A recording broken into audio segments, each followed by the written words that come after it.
जय बाबा स्वामी। आज के ग्रंथ पठन की शुरुआत हम गुरु आवाहन से करेंगे। ओम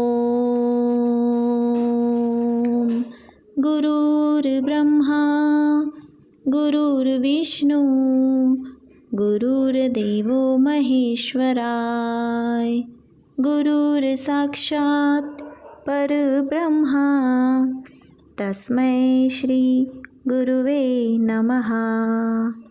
तस्मै श्री गुरुवे नमः। तस्मै श्री गुरुवे नमः। ओम श्री शिवकृपानंद स्वामी नमो नमः। जय बाबा स्वामी। कल हमने देखा कि गुरुदेव ने सूर्य के माध्यम से इस धरती पर विश्व के कोने कोने में जितने भी गुरु भूतकाल में रहे, जितने गुरु वर्तमान काल में हैं और भविष्य काल में होंगे, उन सभी गुरुओं को गुरुदेव ने प्रणाम किया। गुरुदेव रोज़ सूर्यास्त के समय ध्यान साधना शुरू करते थे। उन्होंने सूर्यदेव को नमस्कार किया व प्रार्थना की। तभी उन्हें आकाश में सिर के ऊपर ओम की आकृति व उसी में गुरुदेव के दर्शन हुए। वे उस संकेत को समझ गए थे। उसी रात 2 मछुआरे रास्ता भटककर उस बेट पर आ गए थे। वे गुरुदेव का आभा मंडल देखकर उन्हें परमात्मा समझ रहे थे। गुरुदेव को उस बेट से जाने का संकेत मिल गया था। वे उन्हें लेकर कुटीर गए व उनके खाने पीने की व्यवस्था की। फिर जब गुरुदेव बोल रहे थे तो उन्हें नींद आ गई थी। अब आगे का पठन करते हैं। हमने 2 दिनों के बाद सुबह उस बेट से निकलने का निर्णय लिया। सुबह बड़े भारी मन से मैं एक बार सभी वृक्षों से मिला, लताओं से मिला, पक्षियों के बच्चों से मिला और उस कुटीर में जाकर गुरुदेव के शैया स्थान के पास जाकर नमस्कार किया। गुरुदेव, मेरे हाथों से आपकी इच्छानुसार कार्य घटित हो, यही आपके श्री चरणों में प्रार्थना है। फिर मैं बड़े भारी मन से बाहर आया। वे दोनों नाव तैयार करने के लिए पहले ही किनारे पर चले गए थे। हमने नाव में केले रख लिए थे और बांसों में भरकर पानी भी रख लिया था। मैं जब किनारे पर पहुंचा तो वे दोनों मेरी प्रतीक्षा ही कर रहे थे। उन्होंने नाव को पानी में उतारा। अब नदी का पानी भी शांत बह रहा था। नाव के आगे पिता बैठा और पीछे पुत्र बैठा। मुझे बीच में बिठाया और हमारी यात्रा नाव से प्रारंभ हो गई। मैंने उस बेट को फिर से नमस्कार किया और नाव चल दी थी। पहले नाव कम गहरे पानी में थी और थोड़ी ही देर में नाव नदी की मुख्य धारा में आ गई तो चलाना आसान हो गया था। नाव ऐसे ही चल रही थी। मुझे लगा मनुष्य का जीवन भी ऐसा ही है, नाव की तरह। जब मैं के कम पानी में होता है तो जीवन कठिन मालूम होता है, पर जब परमात्मा को समर्पित होता है तो सामूहिक शक्ति की मुख्य धारा में आ जाता है और जीवन आसान हो जाता है। वहाँ नाव चलानी पड़ती है, यहाँ नाव स्वयं ही चलती है। फिर अपने प्रयत्नों का कोई स्थान नहीं होता, नाव चलती रहती है, नदी की मुख्य धारा के अनुसार ही बहती है। वे दोनों कुशल नाविक थे। पिता के पास अनुभव था, निश्चित दिशा थी और नदी के पानी का अंदाज़ा था। पुत्र के पास अनुभव की कमी थी पर शक्ति थी, यानी अनुभव व शक्ति दोनों का संयुक्त प्रयास उनकी नाव थी। सचमुच मनुष्य की जीवन नाव भी ऐसी ही है। घर के बुजुर्ग व्यक्ति अनुभवी होते हैं।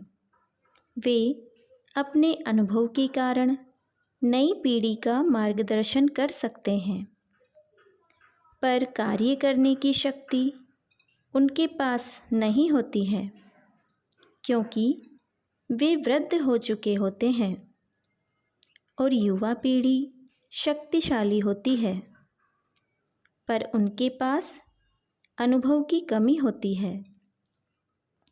अनुभव व शक्ति दोनों ही समाज के लिए आवश्यक है। मनुष्य के जीवन की नाव भी दोनों के साथ साथ ही चल सकती है। नाव को ठीक से दिशा देने का कार्य पिता कर रहा था और वह नाव चलाते चलाते आसामी लोकगीत भी गा रहा था। हमारा नौका प्रवास दिन भर हो गया था। अब सूर्यास्त होने वाला था। बड़ा सुंदर वातावरण लग रहा था। ब्रह्मपुत्र नदी के पानी में बहाव इतना तेज था कि नाव को चलाने की आवश्यकता ही नहीं थी। वे दोनों केवल नाव का संतुलन बनाए रख रहे थे और मुख्य धारा में ही रख रहे थे। वह पिता तो काफ़ी अनुभवी नाविक था। धीरे धीरे रात हो गई और रात में भी हमारी यात्रा नाव में चल ही रही थी। रात में चंद्रमा के प्रकाश में नदी का पानी चमकता था। हम इस यात्रा में आपस में बहुत कम बातें कर रहे थे, क्योंकि वे दोनों नाव के नियंत्रण में लगे रहते थे और उस बाबत ही अधिक बातें होती थी। अब रात में किनारे पर कुछ बस्तियों के प्रकाश दिखने लग गए थे, पर इन नाविकों का ठिकाना डिब्रूगढ़ था। ये वहाँ पर नाव ले जाना चाहते थे। फिर सुबह हुई, सूर्योदय हुआ, नाव चल ही रही थी। रास्ते में कई जगह छोटे छोटे बेट लग रहे थे। वहाँ पर थोड़े वृक्ष भी होते थे, पर लताएं और छोटी झाड़ियाँ ही अधिक होती थी। वहाँ पर पक्षियों ने सुरक्षित स्थान समझकर अपने घोंसले बनाए थे। रास्ते में जब भूख लगती तब हम वे लाए हुए केले खाते थे और अपना समय निकाल रहे थे। फिर दिन भर नाव चलती रही। अब किनारे की मनुष्य बस्तियां भी दिख रही थीं। बाद में उन बस्तियों से रास्ते को समझते हुए उस पिता ने नाव का संचालन बड़ी सावधानी से, बड़ी कुशलता के साथ किया और अब वह धीरे धीरे नाव को किनारे से चला रहा था। अब हम मुख्य धारा से अलग होकर चल रहे थे। अब हमारी गति भी कम हो गई थी।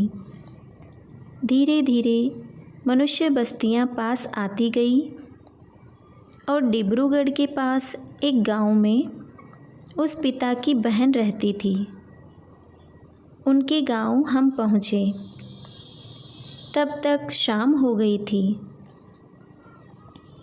जैसे जैसे नाव किनारे पर पहुंची तो कुछ मछुआरे दौड़कर हमारे पास आए।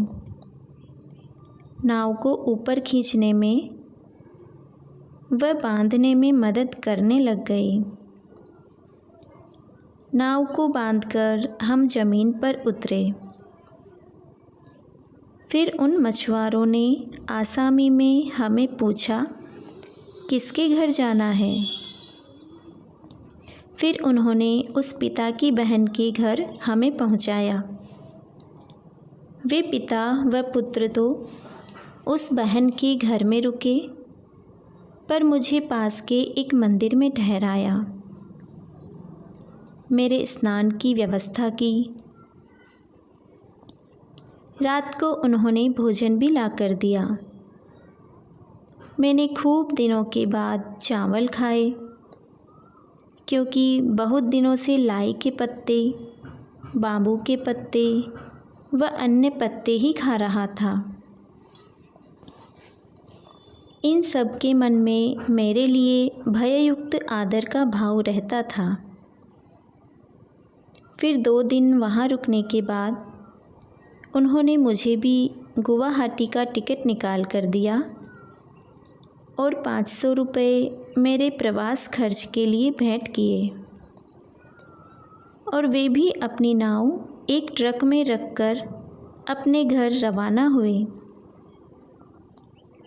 और मैं भी अपने घर के लिए रवाना हुआ था। काफ़ी दिनों से शांत वातावरण में रहने के कारण बसों की भीड़ भाड़, घनी मनुष्य बस्तियों से मुझे तकलीफ़ हो रही थी। बड़ी कठिनाई से घर पहुंचा। घर पर मेरा रूप देखकर तो पत्नी कठिनाई से पहचान पाई। इतना बदलाव मेरे में आ गया था। जो बच्चा मेरे सामने जन्मा था वह अब बड़ा हो गया था। पत्नी ने उसे पहचान कराई, ये तेरे पिता हैं। वह मुझे पहचानता ही नहीं था। मेरी दाढ़ी मुझे बड़ी हुई थी। वह मेरा ही बच्चा मेरे से डरता था, पर धीरे धीरे उसका डर कम हुआ। मैं फिर कई दिनों तक अपनी पत्नी को यात्रा का वर्णन ही बता रहा था। कहाँ कहाँ गया, कैसे कैसे भटका, किसे किसे मिला, क्या क्या घटनाएं घटी। हम घंटों इसी पर बातें करते रहते थे। मुझे लगा था मैं 1 आध साल बाहर रहा था, पर बाद में मालूम हुआ मैं 2 साल बाहर था। मैं अधिकतर घर में रहता था। एक तो मुझे भीड़ अच्छी नहीं लगती थी और आवाज़ें सहन नहीं होती थी। दूसरा, रास्ता बदलने में भी काफ़ी समय लगता था, इसलिए मैं बाहर जाता ही नहीं था। घर पर ही रहता था, घर के काम करता था। घर में रसोई बनाने का कार्य मुझे अधिक प्रिय था। सुबह शाम नियमित ध्यान करता था और ध्यान में अपने गुरुदेव से संपर्क में रहता था। एक दिन गुरुदेव से प्रार्थना की, गुरुदेव, आपने आदेश दिया, अब घर जाओ। घर पर पत्नी याद कर रही है। तो मैं घर आ गया, पर इस समाज में मैं रह पाऊँगा ऐसा मुझे नहीं लगता। थोड़ी आवाज़ों से चौंक जाता हूँ, कान में रुई डाल कर रहता हूँ। अब यहाँ पर कैसे रहूँ? अब आगे का मार्गदर्शन करो, क्या करूँ? गुरुदेव कह रहे थे, इतने दिन ध्यान किया, अब मेरी भक्ति कर।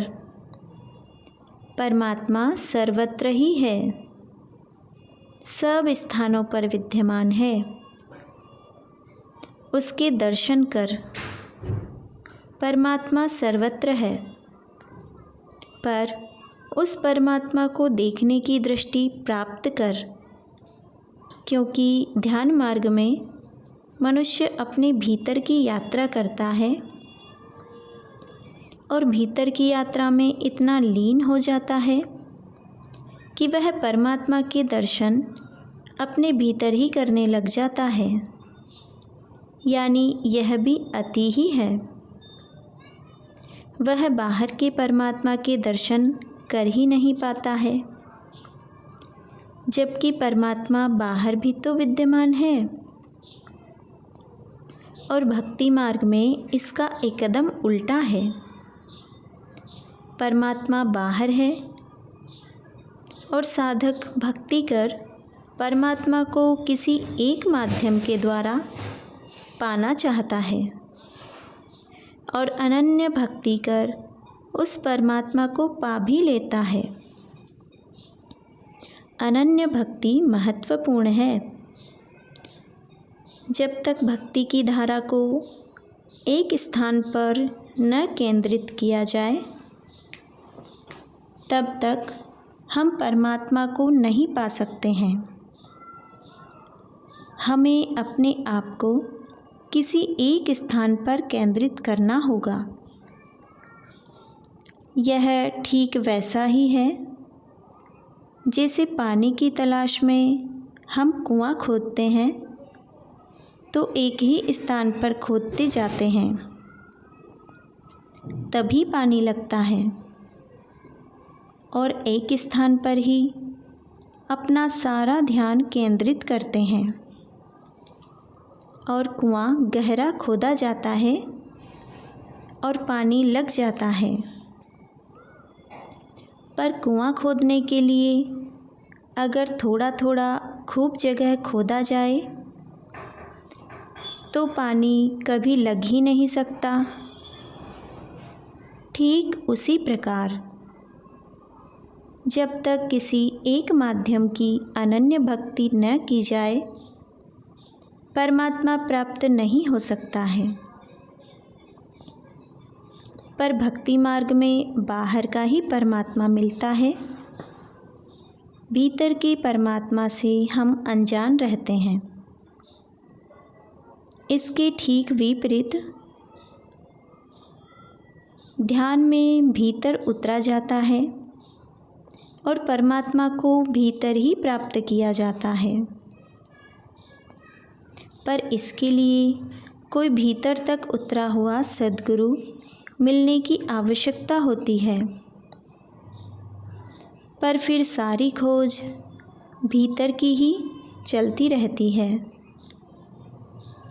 और परमात्मा को भी भीतर की ओर ही खोजा जाता है और परमात्मा को भीतर ही उतरकर पाया जाता है। पर इसमें बाहर के परमात्मा का अनुभव नहीं होता है और परमात्मा तो सर्वत्र है। वह भीतर भी है और बाहर भी है। यह सभी ओर है।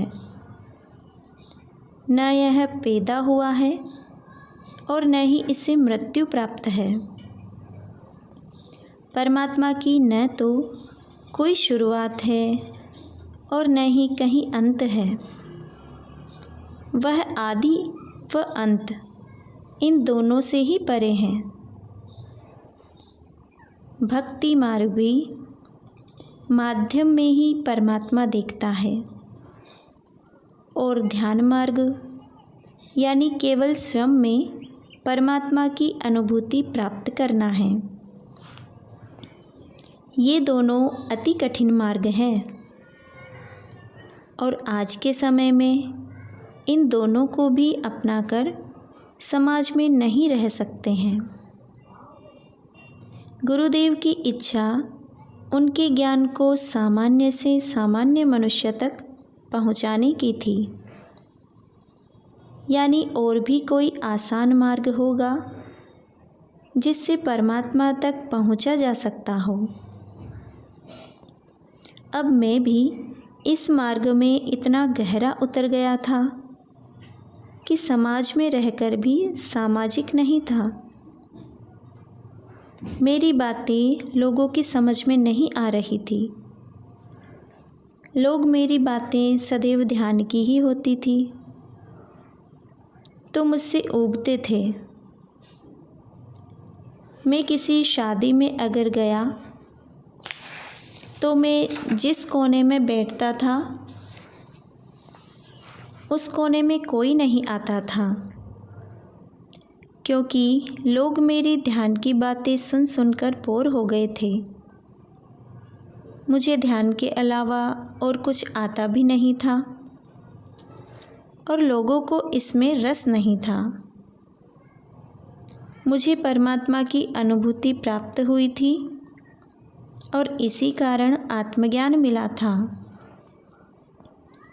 पर उसे दूसरों को बांटने का अधिकार नहीं मिला था और इसी कारण मेरी बातें लोगों की समझ में नहीं आ रही थी। मैं मनुष्य समाज में था पर फिर भी अलग था। मैं लोगों से, रिश्तेदारों से एक दूरी ही बनाए रखता था। वे भी एक दूरी ही बनाए रहते थे।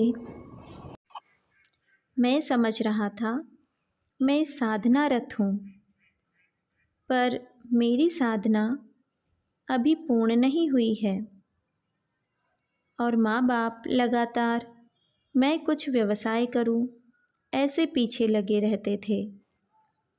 केवल पत्नी ही थी जो मेरी अंतरंग दशा को समझ पा रही थी।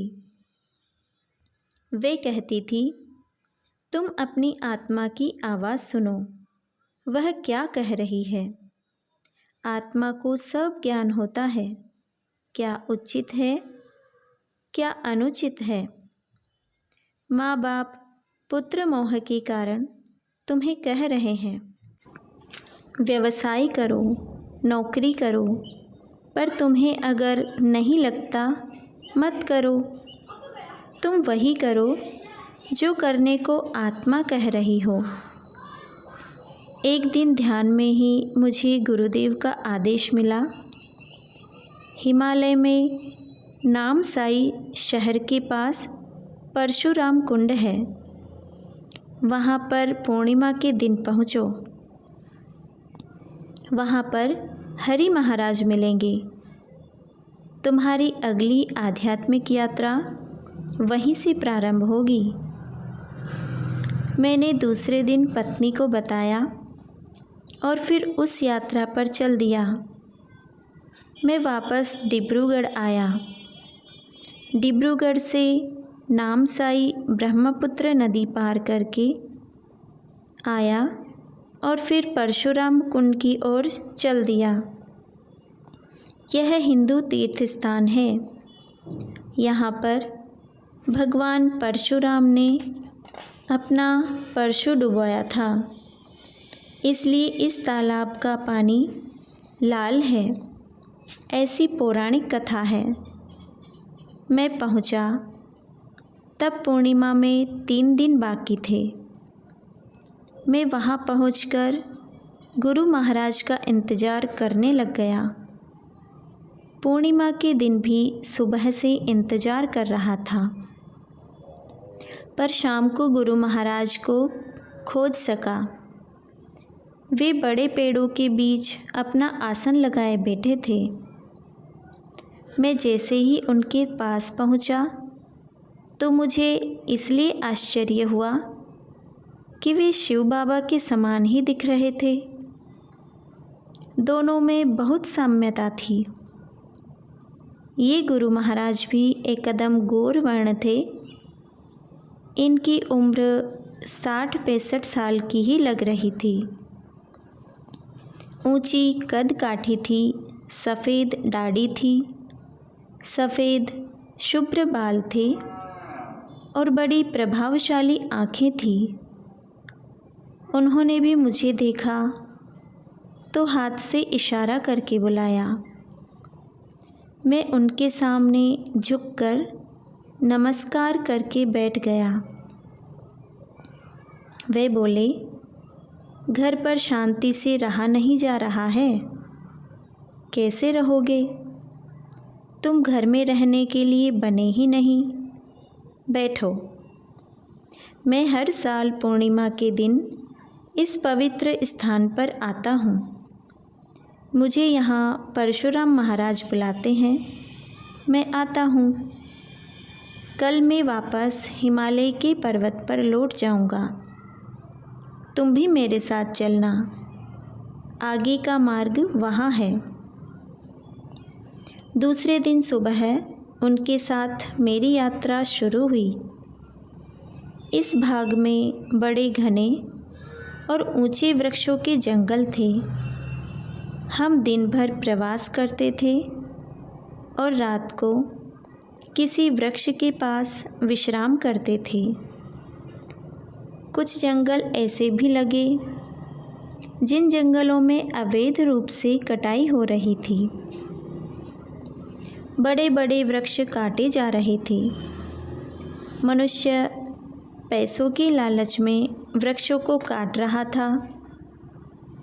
कटाई करने वाले भी बड़े व्यवस्थित रूप से कार्य करते थे। मशीनों की सहायता से वृक्ष को काटते थे और उनके पास हाथी बड़ी मात्रा में थे। वे हाथी उन वृक्षों के गट्ठों को सड़क पर खड़ी ट्रक में चढ़ाते थे और बड़ी मात्रा में यह कार्य हो रहा था। हम यह दृश्य जगह जगह देख रहे थे। जंगल के जंगल उजाड़े जा रहे थे। जय बाबा स्वामी। आज की ग्रंथ पठन को यहीं पर विराम देते हुए अब शांति पाठ करेंगे। ओम ध्यो शांति अंतरिक्षगं शांति पृथ्वी शांति रापः शांति औषधयः शांति वनस्पतयः शांति विश्वे देवाः शांति ब्रह्म शांति सर्वगं शांति शांतिरेव शांति सामा शांतिरेधि। ओम शांति शांति शांति सर्वरिष्टसु शांतिर्भवतु। जय बाबा स्वामी। जय आत्मेश्वर।